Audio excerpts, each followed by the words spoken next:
Hey there, future legends. Welcome back to the channel that fuels your financial brainpower. For months, perhaps even longer, a ticking bomb was active within the solar energy sector. And now, as many of us know, that ticking bomb has blown. That is, Sunnova Energy International has filed for bankruptcy. At this point, there's no value in just giving warnings about stock prices falling or predicting the future. Instead, let us learn from this as a case study. What exactly went wrong, and how did it happen? First, let's unpack Sunnova's core business model and trace the intended flow of its cash. Sunnova didn't directly handle every sale and installation. Instead, they strategically relied heavily on a vast network of independent dealers. These dealers were the front line. A cornerstone of Sunnova's cash flow mechanism involved managing these dealers' upfront costs. Each installation meant significant expenses for the dealers. Sunnova was then fundamentally obligated to reimburse them to recoup these outlays. This represented a substantial and consistent cash outflow for Sunnova to its expansive dealer network. So, how did Sunnova generate the cash necessary to cover these reimbursements and turn a profit? Primarily through two vital avenues. In some cases, they directly sold the solar systems to homeowners outright. But more significantly, their model hinged on structuring long-term agreements where the homeowner would pay a monthly fee for the electricity generated or for the use of the system over many years. This created a crucial, long-term, recurring revenue stream for Sunnova, enabling them to gradually recoup the substantial installation costs they'd already advanced to their dealers. With that intricate model in mind, let's pinpoint what exactly went wrong and trace the path to Sunnova's collapse.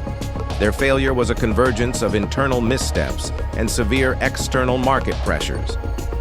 Massive debt burden. Sunnova had amassed a staggering amount of debt, exceeding $8 billion, while paradoxically having severely limited unrestricted cash on hand. This colossal leverage rendered them incredibly vulnerable to any economic or market shifts. Rising interest rates. A major external headwind was the rapid ascent of interest rates.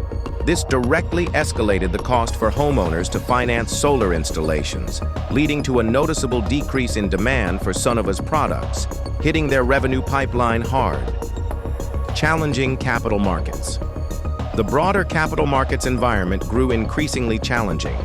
Political uncertainties further exacerbated this by slowing the crucial flow of tax equity. Tax equity is vital for solar financing, as it allows investors to leverage solar tax credits for upfront capital.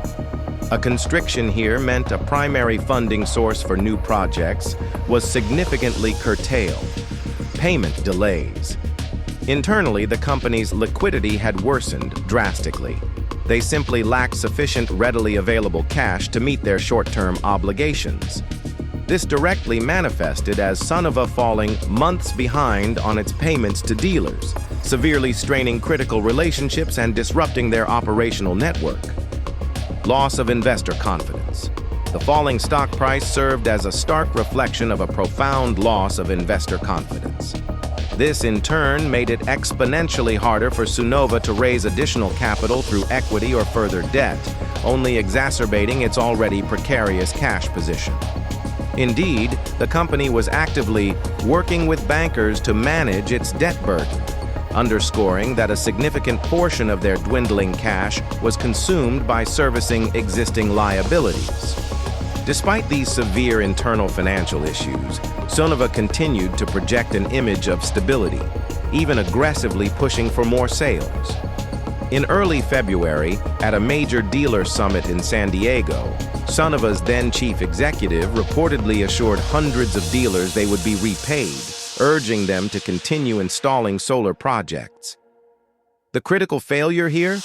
Dealers were largely kept in the dark about the true severity of the company's financial problems. They were unaware that Sunnova, attempting to manage its escalating debt and address its rapidly eroding liquidity. Just weeks after that February gathering, where dealers were reassured, Sunnova issued a stark warning to the market, stating they might not be able to operate as a going concern. In financial terms, this is a grave admission of significant doubt about a company's fundamental ability to stay in business. The culmination of these ignored warnings, misrepresentations, and financial woes arrived swiftly. In June, Sunnova Energy International officially filed for Chapter 11 bankruptcy. The consequence was profound.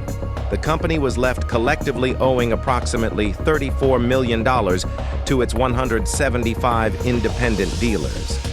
For these small and medium-sized businesses, many of whom had invested their own capital based on Sunnova's assurances, this was nothing short of a devastating blow. It's also crucial to understand that Sunnova's struggles were not an isolated incident. Solar market as a whole experienced a significant contraction, with several other major solar companies, including names like SunPower and Solar Mosaic, also facing severe financial difficulties and even bankruptcies. Sunnova's story serves as a comprehensive case study on the complexities of rapid growth. It's a stark reminder that even the most promising sectors can face severe headwinds and that eventually every ticking bomb explodes. What are your key takeaways from Sunnova's situation and the broader solar market challenges? Share your insights in the comments below. If you found this detailed explanation helpful, please like this video and subscribe for more in-depth analyses. Thanks for watching, and we'll see you in the next one.